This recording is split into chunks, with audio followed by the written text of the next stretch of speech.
जय भारत, जय हैंडीक्राफ्ट, जय हस्तकला, हाथ से बनाने की कला, हस्तकला, हैंडीक्राफ्ट।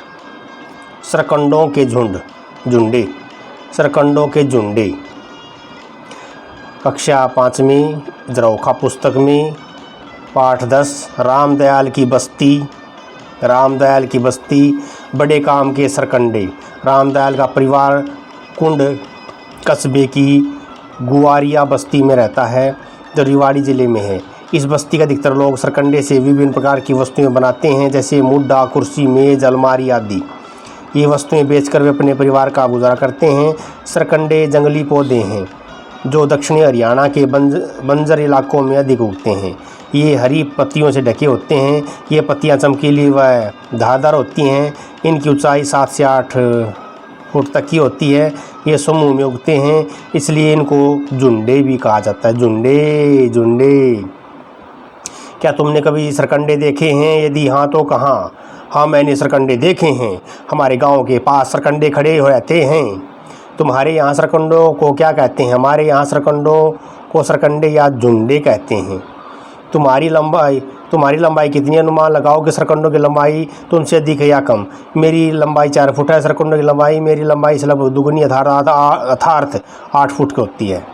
तुम्हारे आसपास पाए जाने वाले अन्य किन पौधों की पत्तियां सरकंडों की पत्तियों जैसी पैनी है? धतूरे की पत्तियां। पीढ़ी पर पीढ़ी। पुराने समय में जब हाथों में कलात्मक चीज़ें बनाई जाती थी, सरकंडों से बनी चीज़ों का प्रचलन तभी से है। रामदयाल के पिताजी भी यही काम करते थे। समय और अवसरानुसार इसमें बदलाव भी हुए हैं और अब भी हो रहे हैं। अब वह और उसके परिवार के सदस्य भी इसी व्यवसाय से जुड़े हैं। रामदयाल हर साल कुंड की बनी के झुंडों की कटाई का काम लेता है। सोचो और कापी में लिखो। रामदयाल ने मुड्ढे बनाने की कला कहाँ से सीखी? पिताजी से सीखी। क्या चित्र में दी गई वस्तुओं को तुमने कहीं देखा? यदि हाँ तो कहाँ? हाँ, ये चीज़ें हमारे बाजार में भी बिकती हैं।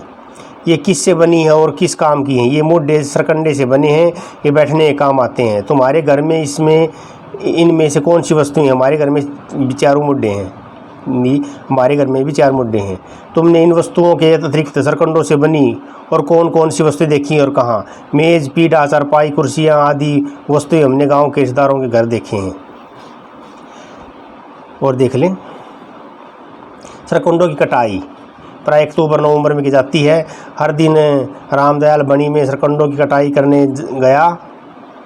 एक दिन रामदयाल बनी में सरकंडों की कटाई करने गया। उसने एक हाथ में सरकंडों को पकड़ा और दूसरे हाथ से राती से सरकंडों को काटना शुरू किया।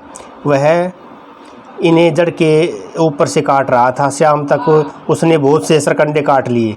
उसका बेटा सचिन भी पास में सरकंडों से खेल रहा था। रामदयाल ने उसे बताया कि इनकी पत्तियां पैनी और धारदार हैं, इन्हें ध्यान से पकड़ना चाहिए। रामदयाल ने सरकंडों काटने की निपुणता कैसे प्राप्त की? रामदयाल ने सरकंडों को काटने की निपुणता अपने पिताजी से प्राप्त की। सरकंडे काटते समय रामदयाल पैनी पत्तियों से अपना बचाव कैसे करता होगा? रामदयाल अपने हाथों से मोटे दस्ताने पहनकर और पूरी बाजू वाला कमीज पहनकर पैनी पत्तियों से अपना बचाव करता होगा। रामदयाल सरकंडों को जड़ सहित क्यों नहीं काटता? रामदयाल सरकंडों जड़ सहित इसलिए नहीं काटता कि सरकंडे फिर से उग सकें। बड़ों से पूछ कर लिखो कि ऐसे कौन से पौधे जिनकी कटाई उनकी जड़ों से थोड़ा ऊपर से की जाती है? सफ़ेदा, धनिया, बरसीम, पालक, मेथी, जवार, नजई आदि। सरकंडों की पत्तियां पैनी और धारदार क्यों होती हैं? सरकंडे प्राय पानी की कमी वाली या बंजर जमीन में उगते हैं। ऐसी वनस्पति जो पानी की कमी वाले क्षेत्रों में उगती है, उनकी पत्तियां पैनी और धारदार हो जाती हैं। क्या क्या बने तिल्लियों से? सरकंडों को काटकर उनके बंडलों या पुल्ले बनाए जाते हैं। बंडलों को धूप में सुखाते हैं। सरकंडे के ऊपरी भाग पर फूल लगते हैं जो रुई जैसे होते हैं। इसके निचले भाग को तुल्ली कहते हैं। उसके परिवार के सदस्य तुल्लियों से झाड़ू, फूलदान, सरकी, छाछ, बीजन आदि बनाते हैं। मंजोली, डीका, चेवड़ी। रामदयाल सरकंडों की पत्तियों को तनी से अलग करके इनके बंडल बना लेता है। इसे मंजोली कहते हैं। मंजोली को लकड़ी के डिक्के से पीट कर इसे बारीक रेसों में बदल देते हैं। जिसे मूंज कहते हैं। मूंज को गीला करके पहले उसकी जेवड़ी रस्सी बनाता है, इसके बाद तरखी पर बल लगाकर रस्सी को और भी मजबूत करता है। चित्र में दी गई वस्तुओं को पहचान कर उनके नाम लिखो।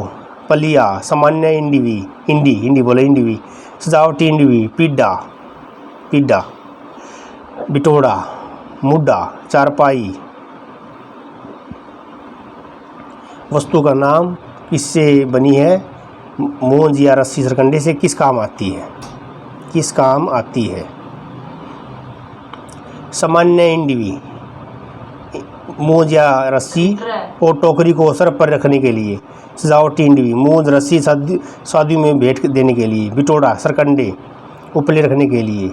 मूढ़ा सरकंडे बैठने के लिए। चारपाई मूंज रस्सी लेटने के लिए। स्कूल में सिखाया हुनर। आज सचिन के स्कूल में अध्यापक अभिभावक मीटिंग यानी PTM है। मुख्य अध्यापक ने बच्चों के समक्ष रामदयाल को मूड बनाने दिखाने के लिए आमंत्रित किया। स्कूल के सभी बच्चे इस बात की बहुत उत्साहित से, तो मूड बनाने की जो हुनर है उस स्कूल में सिखाया गया और रामदयाल को बुलाया गया।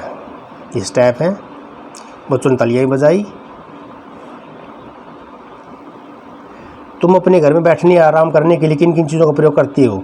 ये किससे बनी होती हैं? कुर्सियाँ लकड़ी और प्लास्टिक की बनी है। सोफ़ा सेट लकड़ी और गद्दे से बना है। पीढ़ा लकड़ी और मूंज से बना है। चारपाई लकड़ी और मूंज से बनी है। सरकंडों के तरीके और किन जंगली पेड़ पौधों से वस्तुएं बनाई जाती है? सागवान व टीक से खिड़कियाँ और दरवाजे आदि बनाए जाते हैं। ढाक के पत्तों से पत्तल बनाए जाते हैं। खजूर की पत्तियों से झाड़ू व टोकरियाँ बनती हैं। सरकंडों से बनी वस्तुओं का प्रयोग कम क्यों होता जा रहा है? एक तो लोगों को रुझान कुर्सियों और सोफ़ा सेटों का प्रयोग करने पर है। दूसरा, इन चीज़ों की उपलब्धता कम हो गई है। इन्हें बनाने वाले कारीगर भी कम हो गए हैं। वर्तमान पीढ़ी परंपरागत कलाओं को व्यवसाय के रूप में क्यों नहीं अपनाना चाहती? वर्तमान पीढ़ी कंप्यूटर की ओर आकर्षित है। वे हाथ से काम करना पसंद नहीं करती। रामदयाल को पहले तो गांव के पास ही सरकंडे मिल जाया करते थे, लेकिन अब उसे इनके लिए बहुत दूर जाना पड़ता है। ऐसा क्यों? ऐसा इसलिए क्योंकि जिस भूमि पर पहले सरकंडे हुआ करते थे, अब उस भूमि पर सिंचाई सुविधाएँ के विकास से कृषि की जा रही है। और देखिए और लिखो। मूंज या रस्सी का प्रयोग किन किन कामों में हो रहा है? रस्सी का प्रयोग झूले में, घड़े के ढक्कन के रूप में, खिलौना गाड़ी को खींचने के रूप में, घास का गट्ठर बांधने और गाय बांधने के रूप में किया जाता है। अब ये देख ले, गोटा, ऊन या रंगीन कपड़े से डिज़ाइन बनाकर सजाओ। तो ये भी एक कला है, फन है, हुनर है, हैंडीक्राफ्ट है, हस्तकला है। ऊन से, गोटे से डिज़ाइन बनाकर कोई भी आकृति बनाना। देख लिया। चमड़े से क्या क्या बनती है? जैकेट, पर्स, टोपी, हैट, बैग, बेल्ट, जूते, चप्पल आदि। बांस से टोकरी, झाड़ू, छाछ, टोपियाँ, हैट, चीक आदि। खजूर से चटाई, पंखी, चीक, झाड़ू। घास के तिनके से झोपड़ी, झाड़ू, कूप। गोबर से उपले, गोबर, गैस, खाद। मिट्टी से बर्तन, घड़ा, सुराही, चूल्हा, हांडी आदि। सिर पर घड़ा, तसला आदि की रखने के लिए इंडवी कहते हैं। पानी खींचने के लिए लेजू या रस्सी। सोने के लिए चारपाई या मंजी। बैठने के लिए मुड्डा और पीढ़ी। सामान रखने के लिए बोरा या टोकरी। सामान बांधने के लिए रस्सी या सुतली। निम्न में से पत्तल बनाने के लिए किस पेड़ के पत्तों का प्रयोग किया जाता है? साड़ और केला। पेड़ों व वनों से हमें प्राप्त क्या होता है? गोंद, औषधि, फल, ये सभी प्राप्त होते हैं। उपरोक्त सभी। सरकंडों से हम क्या क्या बना सकते हैं? मुड्डा, कुर्सी, मेज, उपरोक्त सभी। छाछ यह एक पात्र जो